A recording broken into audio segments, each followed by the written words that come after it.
রাষ্ট্রের সব অর্গান এই সরকারের পক্ষে সংস্কার সম্ভব না, আমরা তা বলছি না, কিন্তু ইলেকশন ভালো করতে গেলে কমপক্ষে election commission, police administration, civil administration, judiciary, constitution ৭-৮টা জায়গায় সংস্কার করে আপনি নির্বাচনের রোড ম্যাপ ঘোষণা করেন।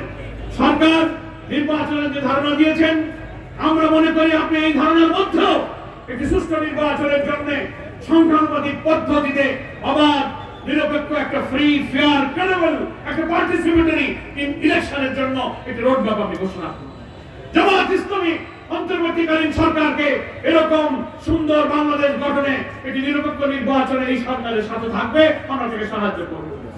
আমরা জনগণের কাছে আহ্বান জানাই, আপনারা আশা করি এই সরকারের সাথে থাকবেন, কি বলেন? ঠিক আছে? যারা নৈরাজ্য অস্থিরতা তৈরি করে নির্বাচনকে বিশৃঙ্খলা করে আবার ভোট কেটে কেটে কুটে দিনের মত রাতে করে ক্ষমতায় যেতে চায়, এই জাতি তাদেরকে আর মেনে নেবে না। এবং আওয়ামী ফ্যাসিবাদের হাত থেকে জাতিকে স্থায়ী মুক্ত করার জন্য মানবতা বিরোধী অপরাধের অভিযুক্ত শেখ হাসিনা, সব খুনের মাস্টার মাইন্ড হচ্ছে শেখ হাসিনা।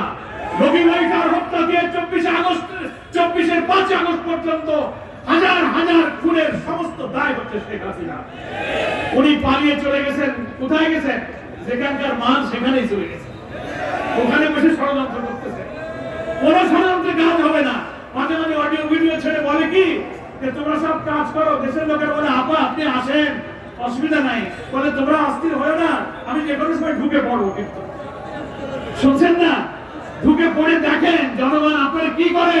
ওই দিন যদি হেলিকপ্টারে পালিয়ে না যেতেন, কোটি কোটি জনগণ গণভবনের দিকে যেমন ধাবিত হয়েছিল, আপনাকে যদি হাতে পেত, কি অবস্থা আপনার হতো এই জাতি এবং দুনিয়া শ্রেণী দেখতে পেত। মানে ওই ঢুকে পড়ার স্বপ্ন বাদ দেন। 226টা মামলা হয়েছে,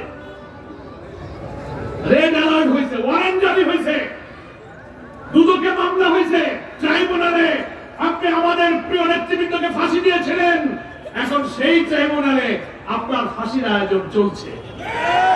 আপনি আল্লাহ অহংকারী দাম্ভিককে ছাড় হয়তো একটু দেন কিছুক্ষণের জন্য, একদম ছেড়ে দেন না। আপনি আল্লাহর হাতে ধরা পড়ে গেছেন। আসুন আমরা বক্তব্য শেষ করি। আমাদের আহ্বান হচ্ছে ঘরে ঘরে এই কল্যাণ রাষ্ট্রের দাওয়াত দিয়ে জনগণকে মাথার উপরে মানুষকে সংগঠিত করতে হবে। হত্যা, খুন, রাহাজানির সেই ইতিহাস আমরা পার করেছি, আমাদের সামনে আর এটা না আসুক। নিপীড়িত জনতার ক্ষোভের মধ্য দিয়ে অর্জিত এই নতুন বাংলাদেশে জামায়াত ইসলামীর নেতৃত্বে আসুন।